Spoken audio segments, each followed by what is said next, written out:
I am just about finished with this thing. I've got everything welded, and as I've kind of stressed people before, I am a self-taught welder, and my welds are not pretty, but so far I hadn't had any luck with anything breaking. I hadn't had any bad luck with anything breaking. So I'll walk around and show you this a little bit. And one thing I was going to do before I started making this video was go measure that length. I forgot to. I was talking about that. I may have to lengthen that center bar there. But those are my welds. All I've done is taken a wire brush by hand, about what you used to scrape a house with. Knocked oxidation, carbon deposits, whatever the heck all builds up around it. But those are those welds, and these up here, they're really nasty, and I was wondering what the heck happened.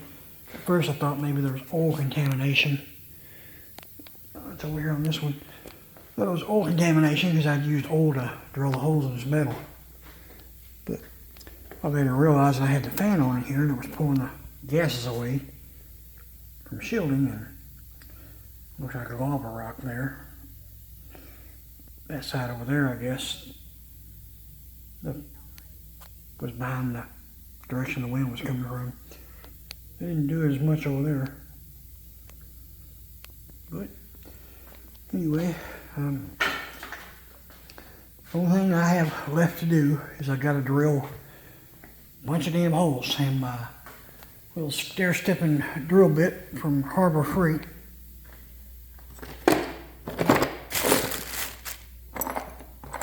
Anyway,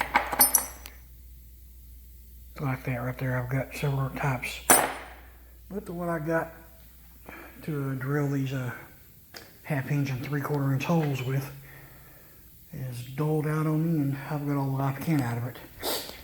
And I've got to drill, let's see, 2, 4, 6, 8 holes, and then 9 in each one of these. So it's 9 on each side. So there's 18, 36, there's 72 holes. 80 more holes I got to drill. And I'm not looking forward to it. With my bad shoulder and the other shoulder not having a shoulder joint, it's a hell of a task drilling through that 3/16 metal. And my cheap old $70 Ryobi drill is about to give out. That's the second one I bought. And they're good for everyday home use, but not everyday home use, but for just random home use, probably last you a lifetime. But out here working in the shop and putting them through some abuse and getting them hot, and running down 4 or 5 batteries, one right after the other through it.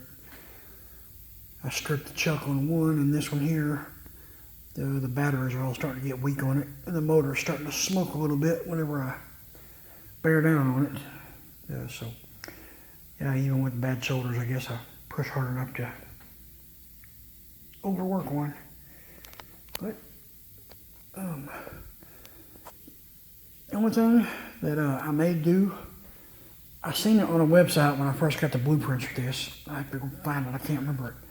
But the screw jacks that are like on the front of your trailers, your boats, RV trailers or whatever, I've seen where people have mounted those right here and down here. Then after they get this part jacked up with a hydraulic jack, and they get this up in the air, they can start turning that screw jack and get the body to slide up and down through here to get it exactly balanced. That way it rotates freely and it's not top heavy or bottom heavy. And, of course, you got to make sure you got it right, left to right, before you do all that. That keeps it from being too heavy from one side towards the other. But I need to look up the procedure of actually how to mount a car to a rotisserie, because I've actually never done it in all my years. I've just mainly done collision work at body shops. So this a new game to me.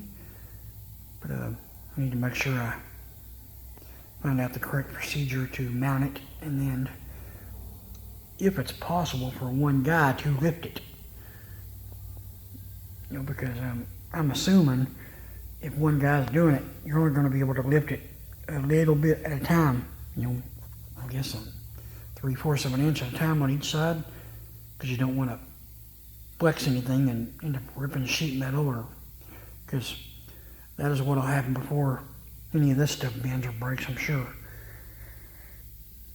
But anybody watching this video, if you happen to know of a website with some directions or whatever, or got something lead me to a procedure to mount it to the car, go ahead and post it in the link.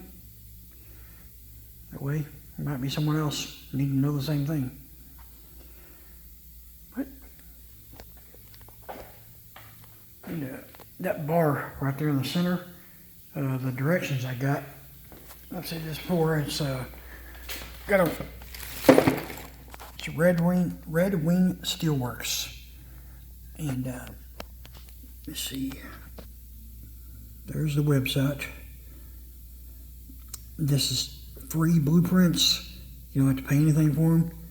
You can download it, and I can't remember if it's a PDF file or what it most likely is, but I download it and then print it all off to your printer, and print it off, and you go through there, and it's got the list for all the steel you need, all the nuts and bolts you need, and then it's got good diagrams and pictures showing from several different angles, and it's got measurements about where to drill the holes, how long each thing needs to be cut, and if, you know, like for instance, this bar, this tube right here, it said to do a 3-pass weld on it, and it talked about the gussets here.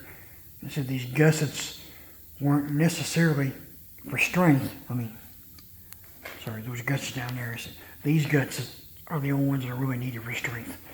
He said those down there are just for more welded area, was his words. And I guess, you know, when the metal's welded, it hardens the steel, makes it harder, so it won't give, I guess that was his point. But anyway, that's the website. You can get it for free and print it. And I just went to Walmart and got one of them folders like this. It had the clear pages in it, and slipped the papers in there, and give you an idea how much prices have went up. That's all the nuts and bolts that I bought for this, approximately 2.5 years ago. Well, today I went to Jaeger Hardware, had to get some extra bolts, and these are 3/4 inch by 2.5 inch, and the bolt alone was almost $9. The nut was $3 and something. So looking at $10 just for one nut and bolt. It's a grade 8 zinc plated, but yeah. Thank you, Mr. Prez, for the inflation. But anyway, I've rambled long enough. I think this will probably be the last video I do on this thing here. I've done enough. I've got approximately 50 hours time, I think, in building this. Maybe 55. But my cost altogether, and as I've said, I bought most everything about 2.5 years ago. All the square tube steel was $577. All the nuts and bolts were $143. Those jacks for engine hoist, I got them at Harbor Freight about 2 years ago. They were $55. And then I've spent about, I'm going to say $135 to $150 in welding supplies and cut-off wheels and grinder discs, stuff like that. So, kind of summarize that, we're looking at 9. I'm going to say around $1,200 just for materials to build it. And that's 3/16 steel. The ones you buy online aren't that thick of steel, and they're the same price. So this here is, I'm going to say, at least double the thickness of steel as the ones you buy online, possibly 3 times. But anyway, thanks for watching. Like and subscribe to the channel if you haven't already.